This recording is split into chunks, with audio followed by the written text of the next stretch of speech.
welcome to another unboxing video from theplayersaid.com. My name's Alexander, and today we're looking at a brand new game from Compass Games. It's called Pacific Tide, the United States versus Japan, 1941 to 45. It's designed by Gregory M. Smith, the likes of which designed The Hunters, Pacific Victory, Night Fighter A. He's done a lot of solo games before. This is a big two-player game that he's put out, although it does have a full kind of Solitaire AI system, so that's excellent for us solo gamers out there. This just came out, hot off the presses. Let's see, we actually met Greg at WBC in 2018, and that was in July, and he had a kind of a pre-production copy and we played with it. It's a very cool card-driven game. You can see here, this is a small 1-inch box with the Pacific Fleet on the front, and basically it's the Pacific theater of World War II in one session. This takes about 2 to 4 hours to play if you know what you're doing. Rules-wise, it's not overly complex. He taught us the basic mechanics of this. Didn't take very long. There's some nuance to playing this well, right? Obviously with any game. So that's kind of where the learning in this one comes in, is how to do this and do it well. So what we'll do is we'll crack this open. It's a 1-inch box, nice and slim.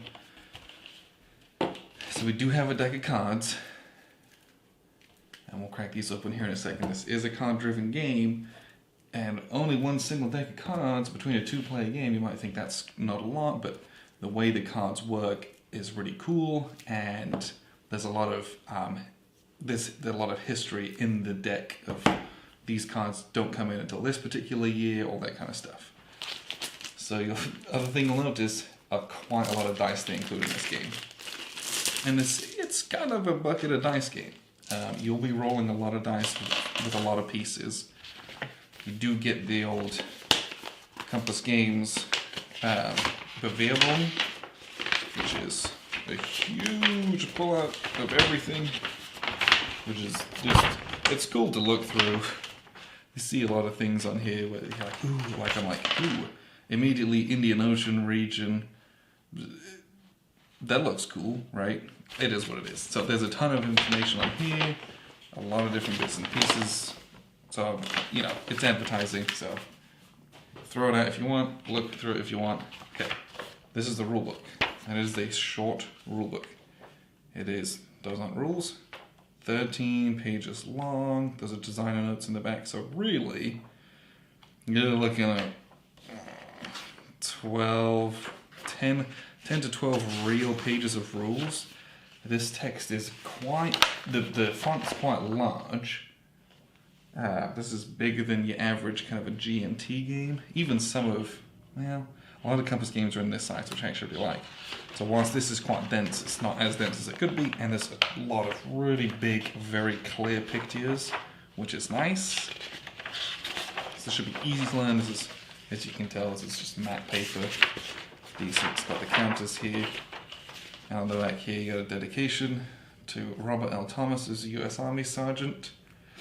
And you've got Richard F. Gleewer, Fireman First Class, U.S. Navy. And I don't know for sure if there's anything in here from the designer notes.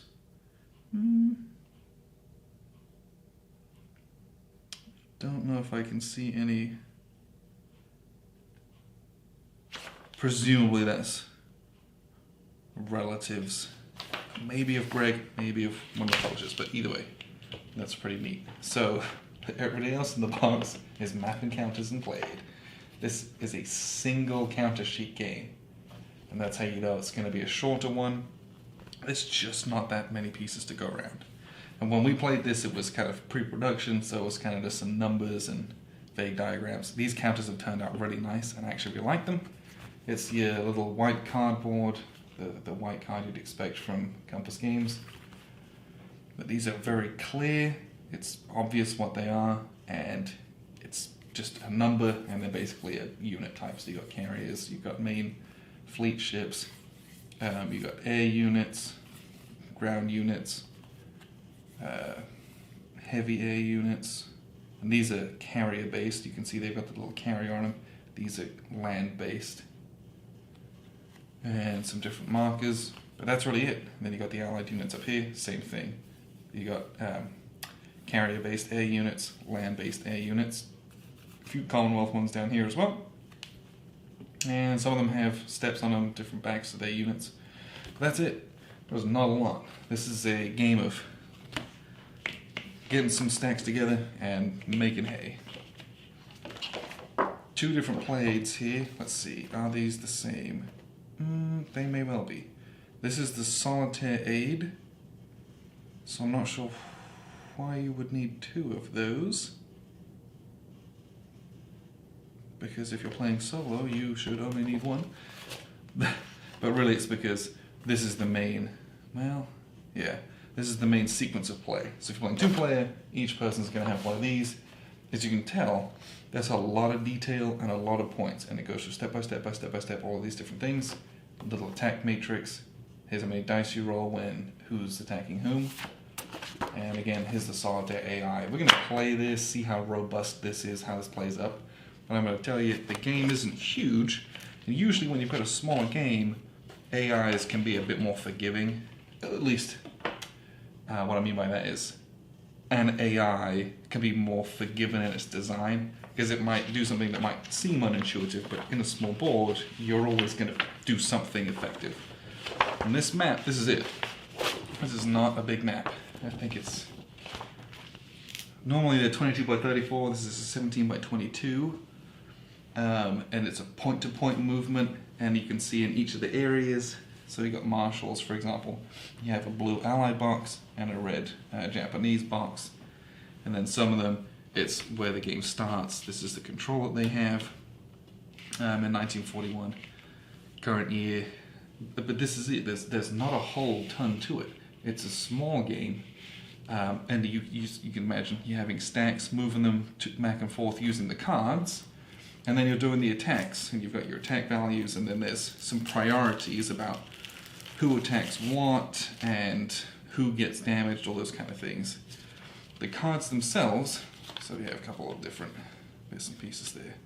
Little scenarios for 1944, 1942, 1941, 1943, 1945. So these are little kind of different scenario setups as well to kind of help you out with that. The deck of cards has the great artwork on the back.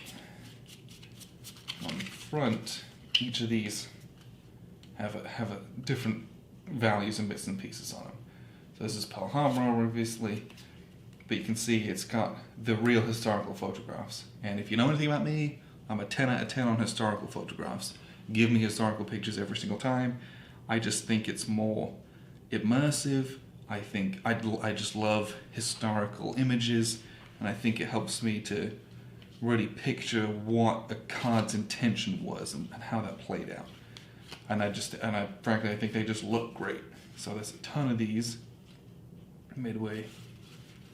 These are all really just great looking cards. These are just, I love it. I love these. So, in the bottom left hand corner, you'll see there's dates. So you've got 1941 here, 42, 43, 42, 42, 42, 42, 42, 43, 44, 44, 45. You can see the red ones are Japanese.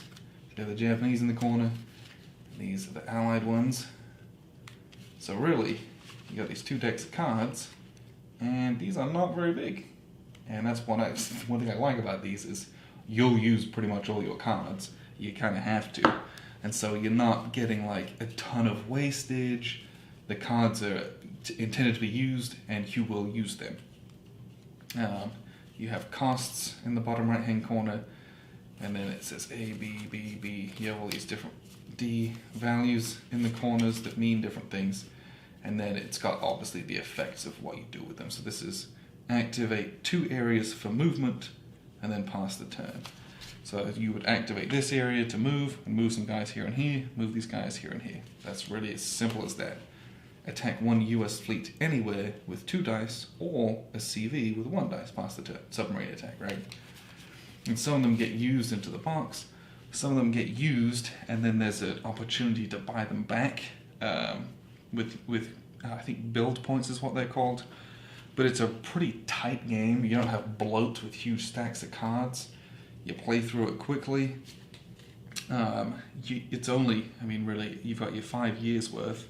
I think you have like 12 cards in each year, and you have to divide them up, and you play 2 turns a year, but you get to choose, I'm going to play these cards now, and after I'm done with those, I've got these other 6 cards. I'm pretty sure that's how it was, and it was a fascinating